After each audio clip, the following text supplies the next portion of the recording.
ونتوکل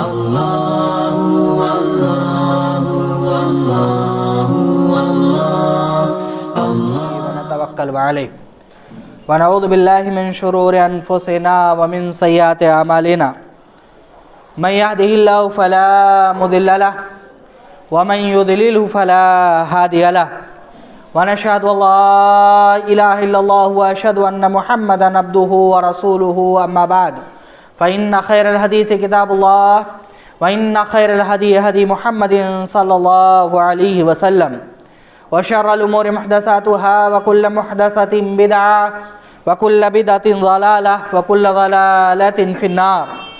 اعوذ باللہ من الشیطان الرجیم. بسم اللہ الرحمن الرحیم. یا ایہا الناس اتقوا ربکم الذی خلقکم من نفس واحدہ وخلق منها زوجها وبث منہما رجالا کثیرا ونساء واتقوا اللہ الذی تساءلون به والارحام ان اللہ کان علیکم رقیبا. یا ایھا الذین آمنوا اتقوا اللہ حق تقاتہ ولا تموتن الا وانتم مسلمون. یا ایھا الذین آمنوا اتقوا اللہ وقولوا قولا سدیدا یصلح لکم اعمالکم ویغفر لکم ذنوبکم ومن یطع اللہ ورسولہ فقد فاز فوزا عظیما. رب اشرح لی صدری ویسر لی امری واحلل عقدۃ من لسانی یفقہوا قولی. رب زدنی علما رب زدنی علما رب زدنی علما. محترم حاضرین جمعہ، دینی ملی بھائیوں، ماں اور بہنوں، تمام قسم کی تعریف اور توصیف اللہ رب العالمین کے لیے ہے. بعد درود و سلام نازل ہوں انبیاء کرام کے سلسلے، بالخصوص نبی آخر الزمان محمد بن عبداللہ خاتم المرسلین سید المذنبین شافع المذنبین محمد بن عبداللہ صلی اللہ علیہ وسلم پر. پروردگار قیامت کے دن ہمیں آپ کے جھنڈے کے نیچے جمع فرمائے اور ہمیں آپ صلی اللہ علیہ وسلم کی شفاعت نصیب فرمائے، آمین. حضرات، گزشتہ خطبہ جمعہ میں نے نبی کریم صلی اللہ علیہ وسلم کی ایک انتہائی مشہور ترین روایت آپ کے سامنے رکھی تھی. ترمذی اور دارمی کی روایت ہے اور اس کے ایک حصے کی میں نے تشریح بھی کی تھی. اللہ کے رسول صلی اللہ علیہ وسلم نے فرمایا لا تزول قدم عبد یوم القیامہ حتی یسأل. اللہ کے رسول صلی اللہ علیہ وسلم نے فرمایا کہ قیامت کے دن بنو آدم کے قدم اپنی جگہ سے جنبش نہیں کریں گے، ہلیں گے نہیں، یا اٹھ نہیں سکتے ہیں اور جا نہیں سکتے ہیں، یہاں تک کہ ان سے کچھ سوالات کیے جائیں گے. کوئی بھی شخص میدان محشر میں ان سوالوں کا جواب دیے بغیر اپنی جگہ سے ہل نہیں سکتا ہے. میں نے وہ پورا پس منظر، وہ خطرناکی، وہ حالات، وہ جبر، وہ مشکلات اور وہ مسائل آپ کے سامنے رکھے تھے جن مسائل میں ان 5 سوالوں کا جواب دینا ہے، اور جن مشکلات کے ساتھ ساتھ جس سچائی کے ساتھ ان سوالوں کا جواب دینا ہے اس کا پس منظر بھی میں نے آپ کے سامنے پیش کیا تھا. اور ان حالات میں ان سوالوں کا جواب دینا ہے کہ ایک آدمی سچ بولنے پر مجبور ہوگا، سچ کے سوا کچھ بول نہیں سکے گا اور کوئی اس کی مدد نہیں کرے گا، اور دنیا میں جو کچھ اس نے جہاں جہاں جس طریقے سے جیسے جیسے کیا ہے اس کا ایک ریکارڈ اس کے سامنے رکھا ہوگا. اس ریکارڈ کو بھی پیش نظر رکھ کر کے ہر آدمی کو ایک ایک سوالات کا جواب دے رہا ہوگا. انسان کو دی گئی مہلت جو اللہ رب العالمین نے دی ہے انہی 5 سوالوں کے جواب میں منحصر ہے. زندگی میں ان 5 سوالوں کے علاوہ کچھ بھی نہیں بچے گا. اگر ایک انسان انہی 5 سوالوں کی تیاری کر لے تو اس کی زندگی سدھر جائے گی اور انشاءاللہ وہ قیامت کے دن کامیاب کامران ہو کر کے اللہ رب العالمین کی نعمتوں، اس کی جنت، اس کی مغفرت، اس کی بخشش اور اس کے انعام کا مستحق ہو جائے گا. اس لیے ہر آدمی کو زندگی کے ہر لمحے، کیونکہ زندگی کا کوئی بھروسہ نہیں ہے، ان 5 سوالوں کے لیے ہمیشہ اپنے آپ کو تیار رکھنا چاہیے. نبی کریم صلی اللہ علیہ وسلم نے فرمایا ان عمرہ فیما افناہ، اس کے عمر کے بارے میں پہلا سوال کیا جائے گا فیما افناہ، اسے فنا کہاں کیا، ختم کہاں کیا. میں نے اس کے لیے بہت ساری باتیں آپ کے سالے میں پیش کی تھیں، لہٰذا ہم تمام لوگوں کو اپنے زندگی کے گزرتے ہوئے ایک ایک لمحے کا